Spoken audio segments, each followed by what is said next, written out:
L'Chaim, nous trouvons vraiment dans la dernière ligne droite avant la nouvelle année Bezrat Hashem qui va arriver dans 12 jours. Et comme le Rabbi Rayas l'a expliqué, que depuis Chayeloul, il reste 12 jours et que chaque jour, il représente un mois de l'année. Donc le Chayeloul, ça représente le mois de Tishri.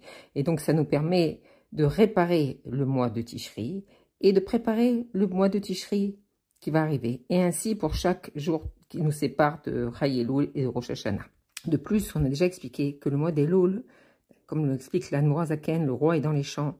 Et pas simplement que le roi est dans les champs, il est accueillant, il est souriant, il reçoit chacun avec un visage bienveillant, accédant à toutes ses requêtes. Et donc le mois d'Elul est un mois très particulier où chaque instant est un instant cher et précieux. Et il faut en profiter. À plus forte raison, quand on monte encore d'un niveau, quand on arrive à Chayeloul, là on donne la possibilité à un juif en 1 heure de réparer un jour, une journée de réparer un mois. C'est une force extraordinaire et alors il faut en profiter. Et donc ça implique que chaque juif va prendre en considération et va examiner et faire attention à chaque pensée, à chaque parole, chaque action qu'il va faire, puisqu'il est dans un temps tellement spécial. Et encore plus quand on se rappelle des 5 Rachetevot du mois d'Elul que le Rabbi a déjà expliqué, qu'on doit faire attention on doit rajouter dans la Torah, dans la Tfila, dans le Gmilut Rasadim, dans la Tzedaka, et bien sûr tout cela dans un esprit de Tchouva, que se retrouver, tout le but c'est de se retrouver face à face à Kadosh Baruch Hu, aussi Chaz Veshalom. On sait que pendant l'année, on n'a pas été vraiment comme il fallait, et que on doit passer d'une situation où on a donné le dos à Kadosh Baruch Hu, revenir à une situation où on est face à face à lui. C'est en un seul mouvement. Il suffit de nous tourner. Et à Kadosh Baruch Hu, il voit juste l'intention, le déclic qu'on a, le premier élan qu'on a. On n'est pas obligé d'arriver au summum, mais rien que cet élan, et à Kadosh Baruch Hu accepte notre tchouva. Toute cette avoda-là, elle doit être entièrement orientée vers la Géoula, puisqu'on sait que on va passer, c'est ce que le rabbin il fait le chidouche, que chacun il va pas être simplement occupé à son service personnel, mais il doit s'occuper du service du monde entier, c'est-à-dire amener la Géoula dans le monde entier, et que donc chaque pensée, parole, action, elle doit être pétrie de Géoula et dirigée vers la Géoula, Bezrat Hashem. Et donc à chaque instant, on doit crier Admatai, même si c'est pas avec la bouche, mais le ressentir. Tant que la Géoula elle n'est pas encore dévoilée, alors on est toujours dans ce travail de la révéler. Donc, Beshgara Pratit, puisque tout est dirigé par Akadosh Baruch Hu, on va lire cette semaine la paracha Tavo. La paracha Tavo, quand tu viendras en Eretz Israël, elle commence par une mitzvah très très particulière d'amener les prémices au Beth Amikdash. Ensuite, on commence tout un autre chapitre, si on peut dire, de mitzvot klalit, comme on appelle, de mitzvot générales. Et on sait que le Sefer Dvarim a été dit par Moshe Rabbeinu. Donc, depuis Rosh Chodesh Shvat, on sait qu'il est parti le Zayin Adar et que le Ham Israël est rentré le 11 Nissan avec Yoshua. Et donc, le dernier mois, les 37 derniers jours, si on peut dire, de sa vie, il est revenu sur toute la Torah. Et donc, il a abordé tous les sujets et il a décrit toutes les mitzvot. Et donc, tout le but de cette répétition, c'est pour encore certifier l'alliance qu'il y a entre Akadosh Baruch Hu et l'homme Israël. On sait qu'il y a eu cette alliance à Matan Torah. Et donc, 40 ans après, au moment où les Bnei Israël vont rentrer en Eretz Israël, alors ils réitèrent, si on peut dire, cette alliance. Et on voit donc que jusqu'à la paracha de Kitetsé, on voit que c'est une paracha qui contient le plus de mitzvot particulières. Énormément de mitzvot particulières.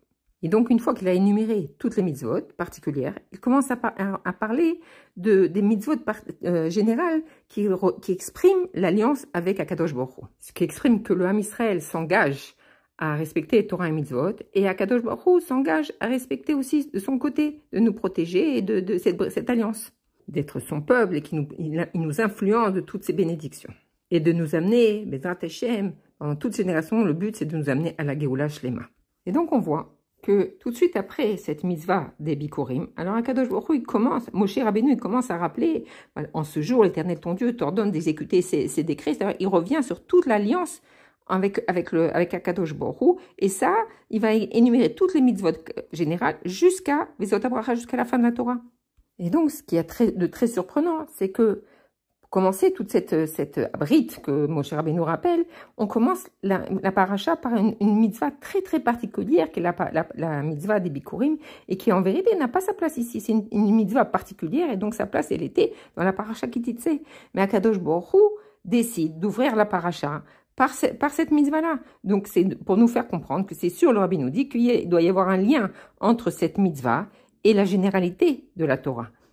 Et cette mitzvah des Bikurim, non seulement c'est une mitzvah particulière, c'est-à-dire qu'elle n'a pas une influence générale, mais en plus, pour être exécutée, pour être appliquée, elle demande beaucoup de conditions et de limites. Il fallait habiter en Eretz Israël, il fallait que le Beth Amikdash soit construit, il fallait avoir un champ, et sur ce champ, il fallait avoir un des 7 fruits d'Israël au moins, et qu'ils soient les plus beaux. Il y avait beaucoup de conditions. Donc, qu'est-ce que cette mitzvah, elle peut refléter l'ensemble de l'alliance du peuple juif avec Akadosh Baruch Hu? Sur cette question est la moitié de la réponse, parce que c'est sûr qu'il y a un lien très profond entre cette mitzvah-là et justement l'alliance de la Torah. À cette question, le Rabbi rajoute une autre question. C'est le titre de la paracha. La paracha s'appelle Tavo, qui Tavo, quand tu arriveras en Eretz Israël. Et on sait que cette mitzvah des Bikurim, elle peut être appliquée que quand tout le peuple il sera installé sur sa terre. Donc, c'est pas dès qu'on rentre en Israël qu'on peut accomplir cette mitzvah. Donc, pourquoi choisir un titre qui reflète pas vraiment la plénitude de cette mitzvah? Surtout, cette question se renforce quand on sait que le Rabbi nous répète tout le temps que le titre de la paracha renferme l'essence de la paracha. Donc, si c'est seulement une préparation aux mitzvot qui vont suivre, pourquoi la Torah s'appelle Tavo? Pourquoi cette paracha s'appelle Tavo? Pourquoi pas l'appeler Bikurim ou l'Alliance? Pour comprendre ces deux questions, alors on va d'abord s'approfondir sur la mitzvah des Bikurim, comprendre le sens profond qui se cache dedans. Pour nous, cette mitzvah, elle est un peu difficile à comprendre parce qu'on est, dans notre génération, on est plus attaché aux choses matérielles que aux choses vivantes, comme les animaux ou ce qu'on pouvait aimer avant. Et donc, on a du mal à comprendre qu'est-ce que ça représente pour une personne d'avoir un champ et d'avoir les premiers fruits. Pour comprendre que c'était vraiment après un certain temps qu'ils étaient en Eretz Israël, qu'ils avaient tous hérité de leur champ et qu'ils avaient sauf planté les arbres jusqu'à ce qu'ils puissent profiter de ces fruits-là. Ces fruits, ils représentaient vraiment leur neshama, leur profondeur, quelque chose qui leur était très cher. Et au lieu de les consommer eux-mêmes, alors toute leur joie, c'était de l'amener au Beth Amikdash. Et là, on décrit dans la Torah quel processus, on faisait toute une taloura, vraiment c'était quelque chose d'extraordinaire. Et donc ces arbres fruitiers faisaient partie des 7 fruits d'Israël, dont la Torah décrit que c'est par là on voit par ces 7 fruits la grandeur de la terre d'Israël. C'est le passouk qu'il y a dans le Torah, Eretz Zavat, Udvash, c'est tous les fruits d'Israël.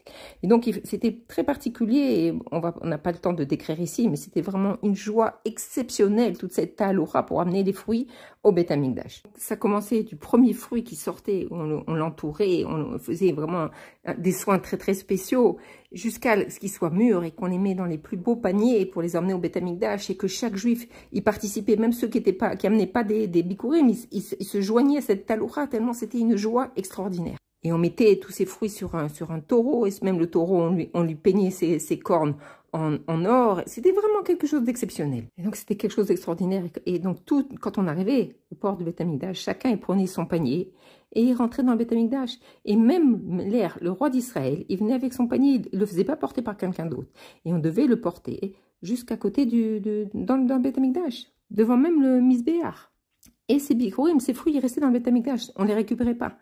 Et c'est d'ailleurs une des 24 cadeaux des Kohanim. Eux, c'est eux qui les consommaient avec la tahara et la kdusha nécessaires. Il y a un détail dans la halakha qui est très beau, c'est que les riches, ils devaient préparer les bikurim, les mettre dans un panier. Alors, en fonction de leur richesse, ils prenaient des paniers en or, en argent, des très beaux paniers. Et quand ils arrivaient au Beth Amikdash, ils déposaient les fruits et les Kohanim, ils leur rendaient leur panier pour l'année prochaine.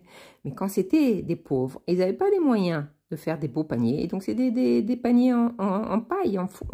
Et ce panier-là, eux, ils restaient dans le Beth Amikdash avec les fruits. C'est extraordinaire, c'est-à-dire que même si le panier des riches était beaucoup plus beau, mais il ne restait pas dans le Beth Amikdash. Tandis que le pauvre, alors il avait un avantage, si on peut dire, d'être pauvre, c'est que même son panier, il recevait la Kdusha et il restait à ce niveau de Kdusha des Bikurim. Et le moment le plus haut, le plus émouvant, c'est quand, bien sûr, il y avait il y avait beaucoup de paysans qui amenaient leur bikurim, et donc chacun, à son tour, venait déposer son panier, et il devait réciter tout un texte qui est signifié dans la paracha, et à ce moment-là, tout le monde l'écoutait, tout le monde, les Kohanim, toutes les personnes, le monde s'arrêtait pour l'écouter. Le Kohen Gadol l'écoutait, on peut dire, le Kohen Gadol, c'est le rabbi de la génération, le rabbi écoute chacun faire sa déclaration. Et bien entendu, même Akadosh Baruch Hu, il arrête toutes ses occupations, si on peut dire, pour écouter ce juif qui fait cette déclaration. Et c'est ce même temps qui est donné à chacun. On ne le pressait pas, il prenait le temps qu'il voulait pour faire cette déclaration. C'était un moment tellement émouvant et de gdoucha, à tel point que le rabbi compare ce moment où le juif est en train de lire sa déclaration avec le moment où le Kohen Gadol rentre dans le Kodesh HaKodashim. Un Kippour, c'est Difnei Hashem Titaro, et pour les Bikurim, c'est Difnei Hashem Elokecha. Et l'Admour Hazaken explique que quand on dit Lifnei Hashem, ça veut dire Lifnei Havaya, le nom le plus haut d'Akadosh Baruch Hu. À ce moment-là, on est au-dessus du nom d'Havaya. C'est-à-dire le juif, il peut arriver jusqu'au Hot Etzem d'Akadosh Baruch Hu, de la licence divine même. Et là, il se purifie. Parce que là, il y a rien qui tient devant ce niveau-là. Il n'y a pas de faute, il n'y a rien. C'est l'essence du juif avec l'essence d'Akadosh Baruch Hu. Et donc, à ce moment-là, le juif, il arrive au même niveau que le Kohen Hagadol le jour de Yom Kippour. Donc, on comprend que cette mitzvah des Bikurim, elle était très, très, très particulière, avec beaucoup de conditions et beaucoup de limites, et donc ne représente pas l'ensemble des mitzvot. Elle est très particulière, elle est unique, si on peut dire. Donc, en quoi elle peut représenter l'ensemble des mitzvot et l'alliance avec Akadosh Baruch Hu. Et donc, le Rabbi va nous démontrer comment cette mitzvah, elle implique toutes les généralités de la Torah, toutes les alliances de la Torah, et elle nous lie. Encore, on est lié par on la vit à chaque instant, même si on la fait pas concrètement. Et il nous explique que cette mitzvah, elle fait partie des mitzvot de louange et de remerciement à Kadosh Baruch Hu. On sait que dans la Torah, on a un certain nombre de mitzvot qui sont pour louer à Kadosh Baruch Hu et le remercier. Ça commence par les brachot qu'on fait le matin, les brachot avant de manger. La vie d'un juif, elle est parsemée que de remerciements à Kadosh Baruch Hu. Les Bikurim, c'était en fait que le juif, il prenait les plus beaux fruits de son champ, les premiers et les plus beaux fruits de son champ, et par là, il va remercier Akadosh Baruch Hu sur tout ce qu'Akadosh Baruch Hu lui a donné dans sa vie. Et donc, c'est des louanges et des remerciements. Et donc, cette mitzvah de reconnaissance, en vérité, c'est la base de l'humanité. Même chez les non-juifs, aussi, il y a cette reconnaissance envers le créateur du monde. Comme on voit, par exemple, sur les billets de banque du dollar, c'est créé en Dieu nous croyons. Donc, c'est pas quelque chose de particulièrement juif. Mais c'est vrai que dans la Torah, alors c'est toute la base du juif. D'ailleurs, le juif s'appelle Yehudi, c'est lui qui remercie. Notre premier instant, notre réveil moderni, quand on va mettre quelque chose dans la bouche, les brachot, la vie d'un juif, elle est sur cette base-là de remercier Akadosh Baruch Hu. L'essence du juif, c'est de remercier Akadosh Baruch Hu. Et donc, la mitzvah des Bikurim, elle fait partie de ce remerciement à Kadosh Baruch Hu. Mais si on regarde bien, il y a quelque chose qui la différencie, qui la rend unique par rapport à toutes les autres brachot et les remerciements à Kadosh Baruch Hu. C'est que dans tous les remerciements de Kadosh Baruch Hu, que ce soit dans le Modani, dans les brachot, sur tout ce qu'on peut profiter dans la vie, la nourriture, les vêtements, la nouvelle maison, etc. Dans les Bikurim, c'est pas seulement par la parole, mais dans l'action. Comme on l'a expliqué, c'est pas simplement une petite action, c'est tout son être qui vient et remercie Akadosh Baruch Hu. Donc c'est dans l'action, c'est quelque chose de beaucoup plus grand et beaucoup plus profond que la parole. En plus, comme on l'a vu, c'est une mitzvah qui dure longtemps, puisque depuis le premier fruit qui va sortir jusqu'à l'amener au Beth Amikdash, ça prend énormément de temps. Et pendant tout ce temps-là, le juif, il se prépare, il ressent plus profond de lui, il donne vraiment une partie de lui à Kadosh Baruch Hu. C'est pas simplement ni une parole, c'est léger, ou une petite action, mais c'est tout son être qui va donner à Kadosh Baruch Hu. D'ailleurs, il y a un moment dans l'année où on peut vraiment ressentir, mais très très légèrement, cette impression-là, c'est au Seder de Pessah. D'ailleurs, la Gada de Pessah, elle est constituée de beaucoup de psukim que les Juifs disaient dans l'offrande des Bikurim. Et donc, le Rabbi continue de nous expliquer qu'est-ce qu'il y a de particulier dans ces Bikurim. Et donc, il explique que ces Bikurim viennent révéler l'identité profonde du Juif. Chaque mitzvah, elle a une signification et elle vient nous rattacher et révéler le lien qu'il y a avec Akadosh Baruch Hu.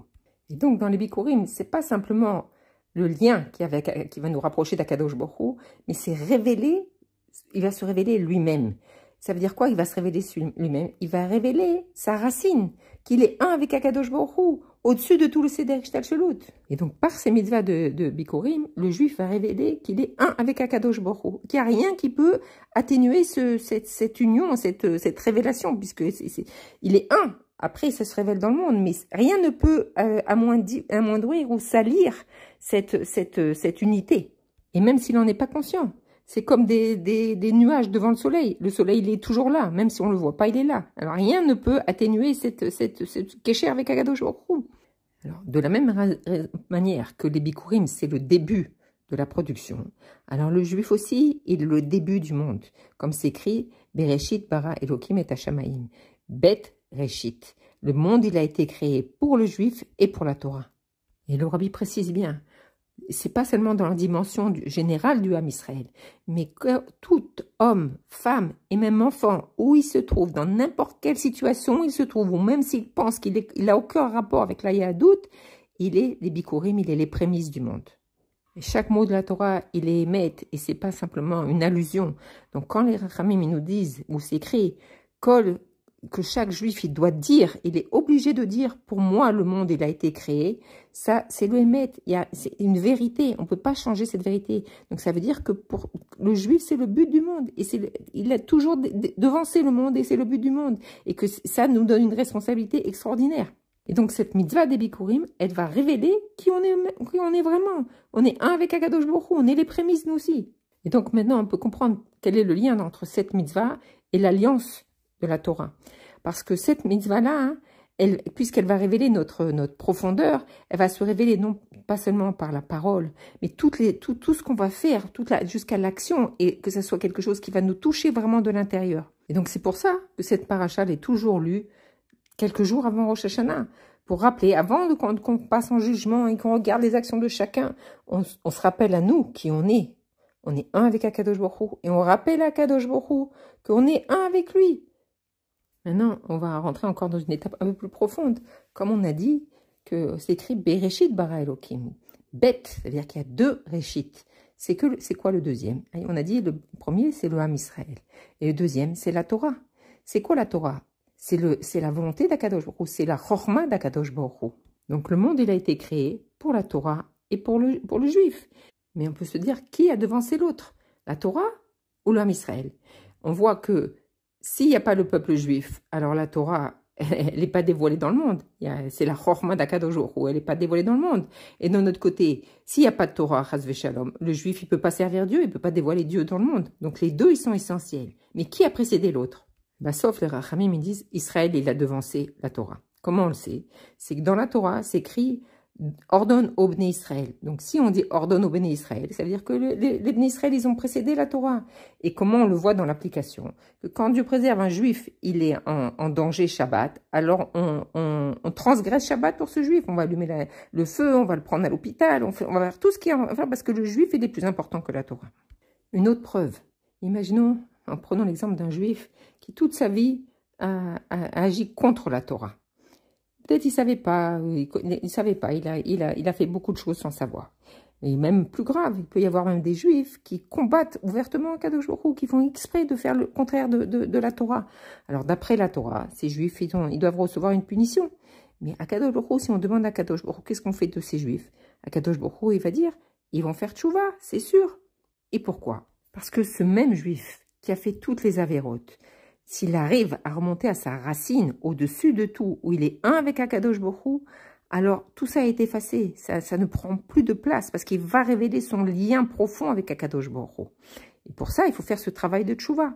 Et donc, on voit encore la mala, la valeur de Ham Israël par rapport à la Torah, parce que même ce juif-là, hein, tout juif, même nous, on est tous au même temps, il suffit de changer notre position, de montrer un élan vers Akadosh Baruch Hu. Peu importe ce qu'on a fait, Akadosh Baruch Hu, il veut voir qu'on s'avance vers le chemin, qu'on regrette le passé, qu'on veut s'unir à lui.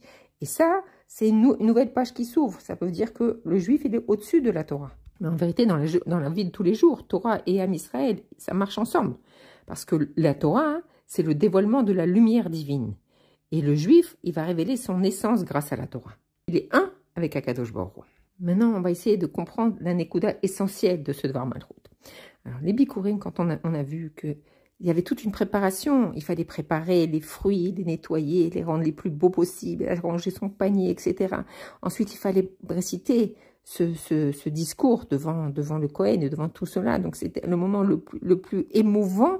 En même temps, on était dans une situation tellement de gdoucha, mais en même temps, il fallait faire attention à tous les détails.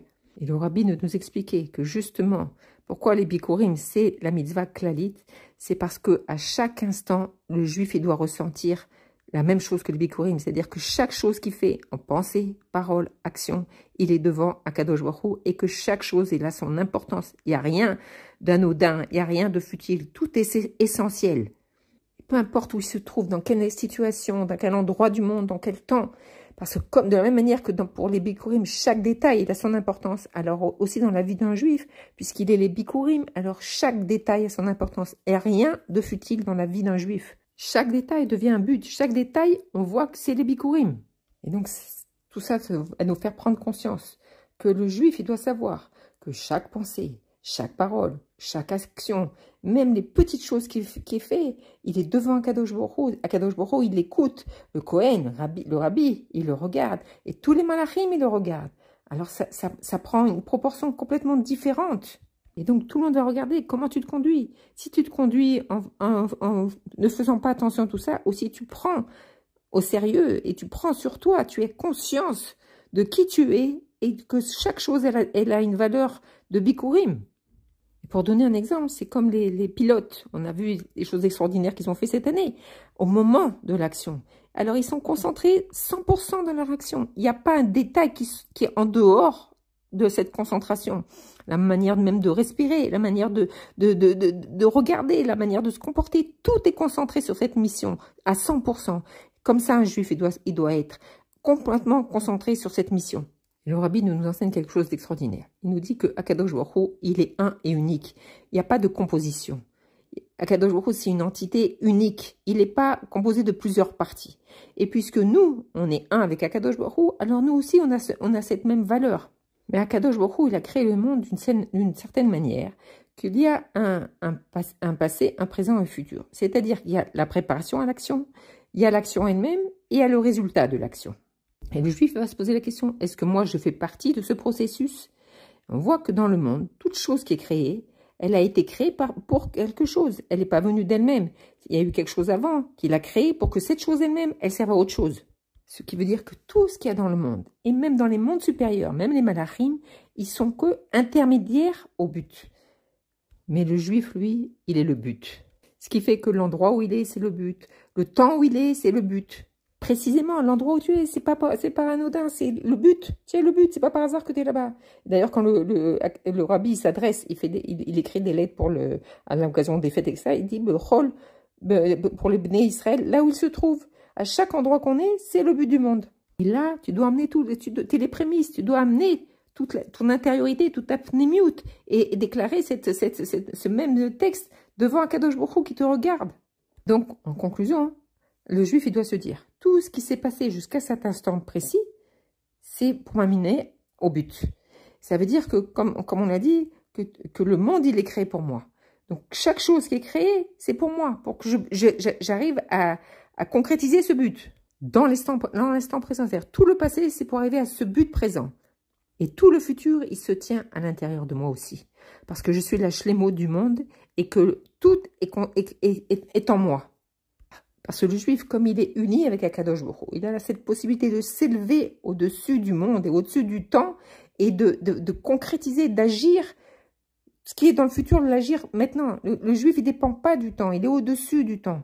Et donc, on doit tenir de ça deux conclusions. La première chose, c'est qu'il n'y a rien de futile dans ma vie. Tout est un but en soi, tout est important, révèle cette force, cette union avec Akadosh Baruch Hu. Et donc, il n'y a rien de futile.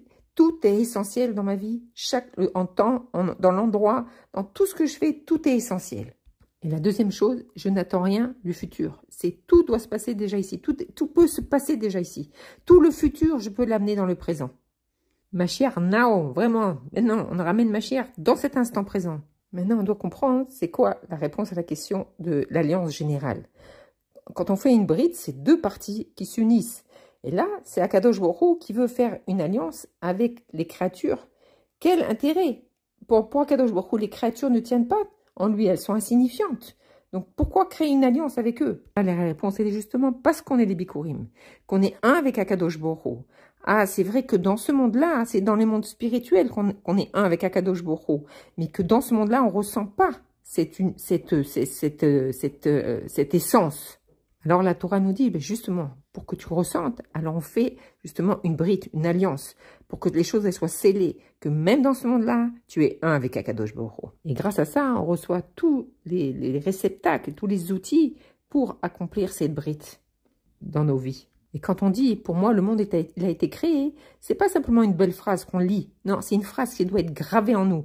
Pas du côté de la gava, dire, ouais, je suis le but du monde, tout le monde doit me servir. Pas du tout. C'est en termes de responsabilité. Quand on prend conscience de ça, alors tout notre monde et notre manière d'agir, de penser et de parler va changer. Et la deuxième conclusion qu'on a parlé, qu'on ne doit pas attendre, on ne doit pas être toujours en préparation de quelque chose, parce que la chose elle-même, elle se passe maintenant. La seconde maintenant, elle est déterminante. Et c'est pour ça hein, que la paracha, elle s'appelle Tavo. C'est-à-dire, dès que tu viens, déjà, tout est en plan. C'est pas que tu es en préparation de quelque chose, mais déjà dans la première seconde, déjà, tu dois accomplir tout. C'est pas que tu dis, ouais, je viens d'arriver, d'abord je me repose, et après je vais faire tout ce qui m'est demandé. Non, dans la seconde même où tu es là, tout s'accomplit. Et donc, pourquoi la paracha, elle s'appelle Tavo? Ça veut dire que même si tu viens de rentrer, c'est pour la première fois que tu ouvres un livre de Torah et que tu comprends, tu dis, attends, laisse-moi le temps de... Non, dès cet instant-là, t'es meroubar avec Akadosh Baruch Hu, t'es un avec Akadosh Baruch Hu. On te demande juste de rentrer dans le sujet et déjà, il y a tout. Et tout ça, on va le relier avec le mois d'Elul, Anil et Dodili. Akadosh Baruch Hu, il veut que je me réveille de moi-même par mes propres forces. Et après, il va me révéler toutes les gilouim, toutes les brachot, tout le shefa d'en haut. La question, elle se pose. On comprend qu'on doit faire l'élan vers nous. Mais pourquoi utiliser le mot ani? On sait que le mot ani, il reflète toujours l'ego, le côté le plus bas de l'être humain. Et même ça représente quelque chose où je me sens séparée, puisque Annie, c'est moi. Je suis séparée de Akadosh Baruch Hu. Alors pourquoi commencer par Annie? Et le rabbi nous explique que Davka, c'est justement par ce mot Annie qu'on va se rapprocher d'Akadosh Baruch Hu, parce que c'est qui ce Annie? C'est l'endroit d'union avec Akadosh Baruch Hu. C'est mon vrai moi. Si je suis unie avec Akadosh Baruch Hu. Mon ego, c'est qu'un reflet de ma matérialité. Mais mon vrai moi, mon moi profond, c'est un avec Akadosh Baruch Hu. Et c'est de ça que je me réveille vers Akadosh Baruch Hu. Et donc, dès que je fais un petit pas vers Akadosh Baruch Hu, alors Akadosh Baruch Hu, il me répond par un grand amour. Et de la même manière que le visage répond au visage, que le cœur il répond au cœur, alors quand je fais juste cet effort vers Akadosh Baruch Hu, alors tout de suite, il me révèle cette union profonde, cet amour profond qu'il a envers chacun de nous. Et là, il n'y a plus rien qui rentre dans cette relation-là. C'est une relation pure et unie et claire. Il n'y a rien qui peut entacher cette relation. C'est-à-dire que le juif il va faire un éveil d'en bas. Ça va réveiller l'amour ensofi d'Akadosh Baruch Hu. Pourquoi l'amour infini d'Akadosh Baruch Hu? Parce qu'on est une partie de lui-même, de la même manière que lui, il est illimité. Alors son amour aussi, il est illimité pour lui-même, pour une partie de lui-même. Et ça, cet amour illimité, il va réveiller encore plus, à un niveau encore plus haut, notre amour envers lui. Et ça va réveiller l'endroit des Bikurim, où on va dire Vanita. On est devant Akadosh Baruch Hu. Et donc à ce moment-là, alors avec facilité, on va réparer toute cette poussière qui nous a entachés de cette relation. Dès que tu prends conscience que tu es devant Akadosh Baruch Hu, un avec Akadosh Baruch Hu, le monde n'existe plus. Et il n'y a plus de processus, il n'y a plus tout se passe à ce moment-là, en un seul instant. Et donc ce moment, il est insofis, c'est le but du monde. Il n'y a rien en dehors de ce moment-là. Et chaque instant, c'est ça. Et donc, ce moment, on lit cette paracha Kitavo qui se trouve pendant les 12 jours entre Chai Elul et Rosh Hashanah. Ça nous donne la possibilité de nous réveiller et de rectifier toute cette poussière qui peut avoir entaché cette relation et de ressentir qu'on est un avec Akadosh Baruch Hu, qu'on est les Bikurim d'Akadosh Baruch Hu. Et ça, c'est la meilleure préparation pour la nouvelle année, Bezrat Hashem. Et puisqu'on se trouve dans ce moment tellement d'intimité, si on peut dire, avec Akadosh Baruch Hu, alors on doit profiter de ce moment-là, dire à Kadosh Baruch Hu, Vanita va Martha, et demander Ana rachem veotzik varet bnei Israël me'agalut, ve'evik varet ageoula amitit vashlema aliede mashiach titkenu. Supplier à Kadosh Baruch Hu qui nous sort de sa galoute, qui libère les otages, qui protège les soldats, qui nous amène à la victoire finale et qui nous amène directement au Beth Amikdash. Et Ri Adonenu Morenu Verabenu Melech HaMashiach Olam Vaed Shabbat Shalom.